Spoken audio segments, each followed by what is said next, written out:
Donc aujourd'hui, on va remonter le moteur, on va remonter la culasse. Donc qu'est-ce qu'on a ici? Du coup, on a le joint de culasse en acier 4 épaisseurs. Donc les joints de culasse en acier sont conçus surtout pour les diesels. Sur les moteurs essence, c'est pour les moteurs vraiment ultra performants, hein. Les joints de culasse acier, normalement, sont éternels. Évidemment, il faut aussi prendre les vis de culasse, indispensable.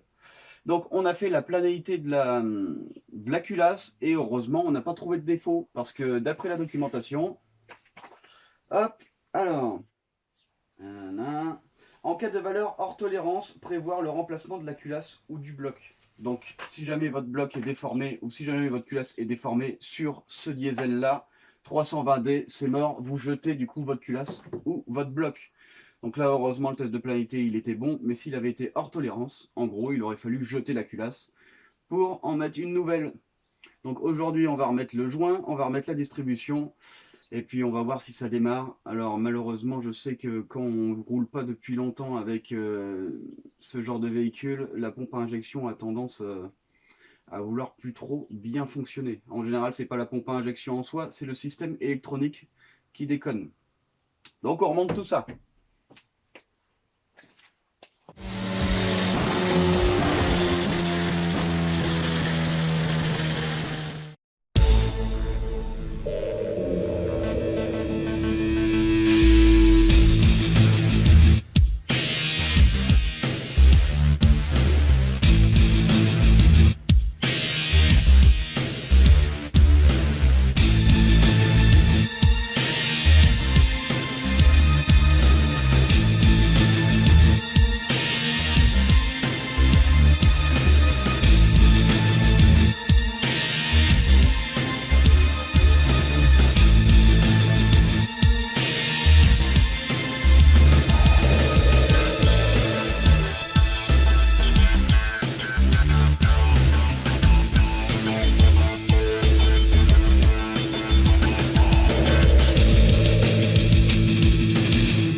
Ok, donc là, on a remis la culasse en place. Alors important, quand vous mettez vos vis, c'est marqué dans la documentation, surtout il faut hop, légèrement les huiler, les humidifier. Très important. Alors, autre chose importante que je vous ai pas dit, c'est que quand vous remettez une culasse, il faut que vous ayez aucun point mort haut à aucun endroit. Parce que si vous avez comme moi ici un point mort haut premier cylindre et que vous mettez votre arbre à cam avec la soupape qui est appuyée, attendez, je vais vous montrer.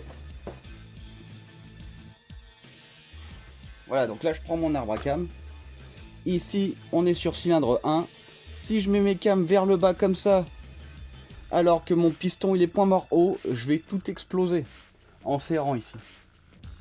Et oui, évidemment, puisque les soupapes vont être descendues alors que le piston il est tout en haut. Donc là, surtout ne pas faire. Alors, dans la documentation, il est recommandé de tourner à l'envers de 45 degrés votre moteur. Comme ça, il n'y a aucun point mort haut à aucun endroit. Et après, une fois que vous avez remonté vos arbres à cam, vous faites du coup votre réglage cam. Et après, vous remettez vos 45 degrés manquants que vous avez enlevés. Comme ça, vous êtes sûr que vos soupapes ne touchent pas vos pistons. C'est très important parce que si vous mettez votre arbre à cam, vous commencez à serrer, vous sentez que ça force, vous continuez, vous cassez des trucs et ce serait quand même dommage. Tout ça pour avoir oublié que les soupapes touchent les pistons au point mort haut, explosion, si les soupapes sont en bas et le piston aussi. Donc ça, faire attention. Donc voilà, autre chose sur ce moteur, c'est particulier. Il demande de serrer à 80 newtons, donc 8 dk. 80 newtons direct, moi je préférerais le faire en deux fois. 80 ça fait beaucoup, 80 par vis, 80, 80, 80, 80, 80, etc. Je pense que je vais le faire en deux fois. Ensuite il demande de desserrer à 180 degrés, donc en fait il suffit juste de desserrer, dans le sens inverse du serrage évidemment. Et après, on fait le serrage à 5 dk. Ensuite, on fait un 90, donc serrage angulaire. On est là, hop, serrage de 90 degrés.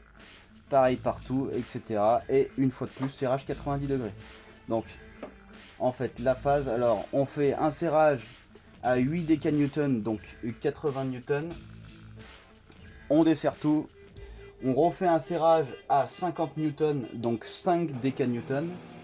Ensuite, on fait un serrage angulaire de 90 degrés. Et pour terminer, on refait un serrage angulaire à 90 degrés. Donc voilà. Pour les vis de culasse, évidemment. Après, vous avez des vis ici un peu partout qui tiennent le reste.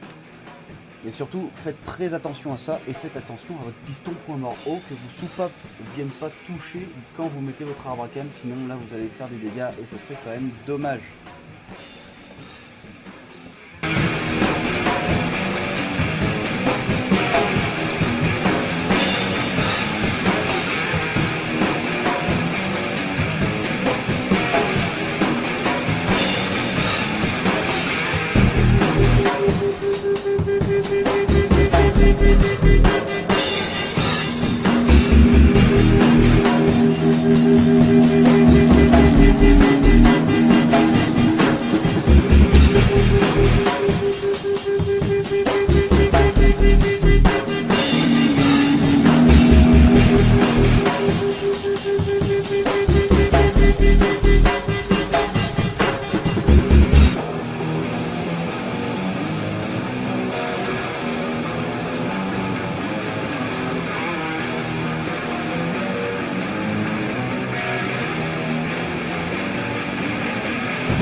Ok, donc on a commencé à tout remettre en place.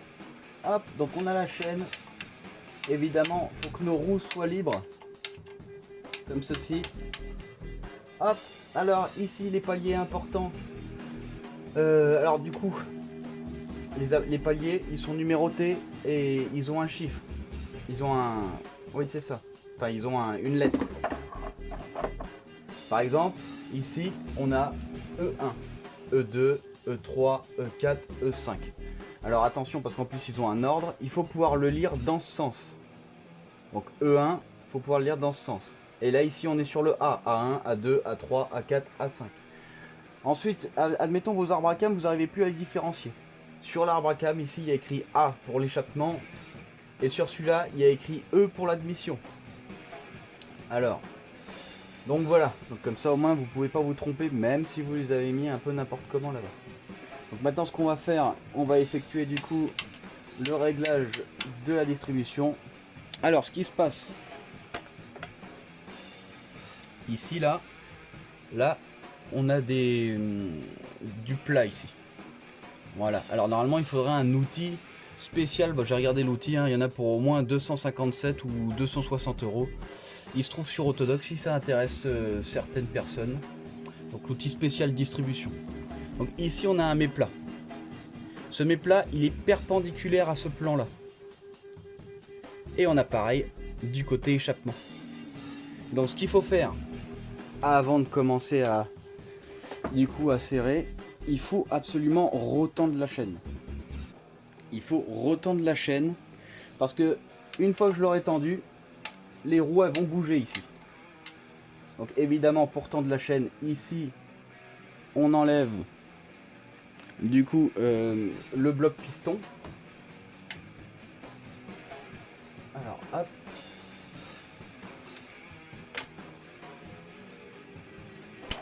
Voilà.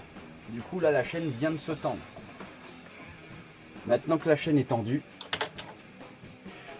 hop, du coup ici on est sûr que les poulies ne bougeront plus. Maintenant que nos poulies sont en place, ici on est parfaitement du coup au point mort haut avec nos roues, mais pas avec nos arbres à cam.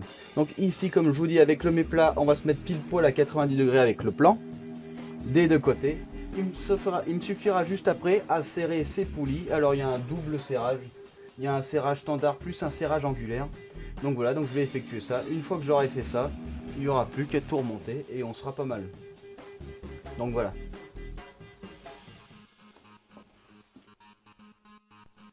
Alors ici, bon, on a du coup nos repères en haut et on va voir nos repères en bas. Donc en fait nos repères en bas pour ce moteur là, hop, vous voyez ici il y a une espèce de petit truc en plastique caché là. Alors attendez, j'ai ma main devant, là voilà, hop, je vais le tirer, essayer de pas le faire tomber. Voilà, je l'ai, mais j'essaie de pas le faire tomber. Voilà, ce truc là. Donc ça c'est le bouchon pour le repère point mort haut du vilebrequin. Donc là ici, voilà, ici on a une vis là et une autre là. On va dévisser ça et on va voir après l'outil qu'il va falloir. Donc moi l'outil évidemment je l'ai pas. Donc on va essayer de le fabriquer. Je connais les cotes. On va voir un peu ce que ça donne. Donc je démonte ça et je regarde ce que ça donne. Donc voilà, donc j'ai enlevé ici qu'elle est dans ce trou en bas, le trou là, la sonde ici. Hop, voilà. Donc ça c'est la sonde repère vilebrequin. Donc là je l'enlève, hop. Juste en dessous, on voit qu'il y a un autre trou. Donc c'est ici qu'il va falloir piger. Donc ici malheureusement il va falloir faire l'outil avant. Je vais voir déjà si je peux insérer quoi que ce soit.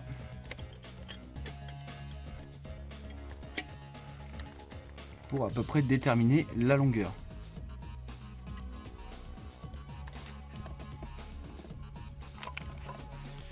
C'est du diamètre 8 qui va au fond. Donc là j'ai pris une tige filetée diamètre 8. Je regarde si je trouve un trou. Est-ce que je trouve un trou ?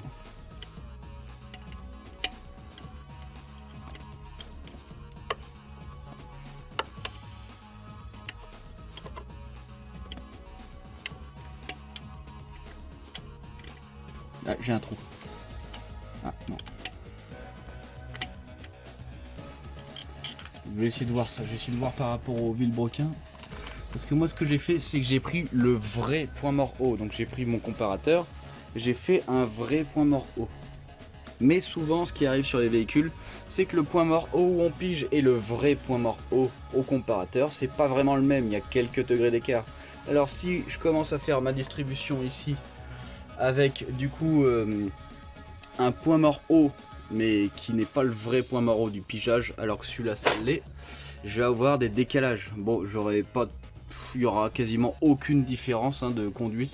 Je vais peut-être perdre un peu de puissance, je vais peut-être perdre, je vais peut-être consommer un peu plus, mais le mieux c'est quand même de faire par rapport à ce que nous demandent les constructeurs. Donc je vais essayer de faire la pige, je vais essayer de la rentrer dedans et après on n'aura plus qu'ici, hop, à régler du coup les arbres à cam. Alors voilà un peu ce que ça donne. Donc moi j'ai la chance d'avoir un petit endoscope. Donc voilà, donc je prends du coup mon endoscope. Heureusement il rentre dedans. Et là je regardais, hop. Voilà, là on voit que c'est ici. Donc là on est pile poil en face. Donc je vais quand même faire l'outil pour que ce soit parfait. Mais en gros si vous voulez, vous voyez, hop, l'endoscope, il est rentré pile poil dans le trou. Là je recule, on voit que on prend bien le conduit dans le trou. Donc voilà, donc là je l'ai sorti, je vais le remettre dedans, voilà, hop. Donc on voit bien que le repère il est pile poil en face. Donc voilà, mais je pense que je vais voir si je pige quand même, mais ça a l'air d'être quand même pas mal droit. Je vais peut-être faire l'outil quand même, je vais prendre des précautions. À 1 degré d'écart, on a 0,5 degré en haut, vu qu'en fait les arbres à cam tournent 2 fois moins vite que le moteur. 1 degré d'écart en bas, c'est 0,5 degré en haut. Mais bon, le mieux c'est quand même d'être le plus précis possible. On est quand même sur un véhicule plutôt pas mal, ce serait quand même dommage de l'abîmer pour rien du tout, juste parce que j'aurais eu la flemme de faire un outil, alors que ça va me prendre 5 minutes peut-être. Donc voilà, donc ça, l'odoscope, ça coûte pas très cher, hein. Après, bon, faut avoir l'utilité. Moi, je l'ai, parce que je fais énormément de choses. Mais si vous faites pas grand chose, vous embêtez pas avec un endoscope. Donc là, on est sûr que on est bien, du coup, sur notre point mort haut. Donc je fais l'outil et je vais le mettre dedans. Donc voilà, donc alors comment je vais réaliser du coup ma pige. Donc ici, bah en fait j'avais une vis M12, donc 12 mm de diamètre, j'ai coupé. Ici je l'ai mis du coup dans mon mandrin, comme ça il tournera parfaitement. Et du coup, eh ben, il sera symétrique. J'aurai quelque chose de parfaitement centré. Donc en fait, du coup ici, je vais réduire.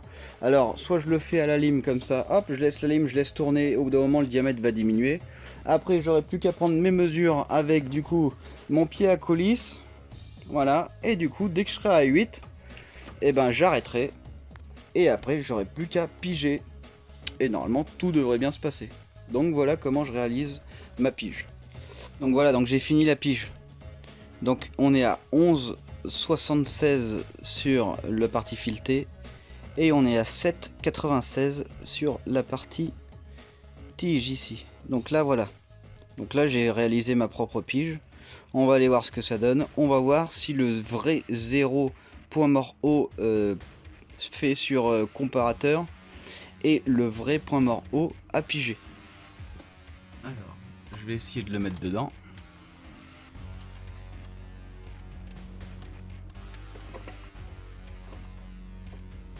Déjà, est-ce que je suis dans le... Non, je suis pas dans le bon trou, c'est le trou du bas.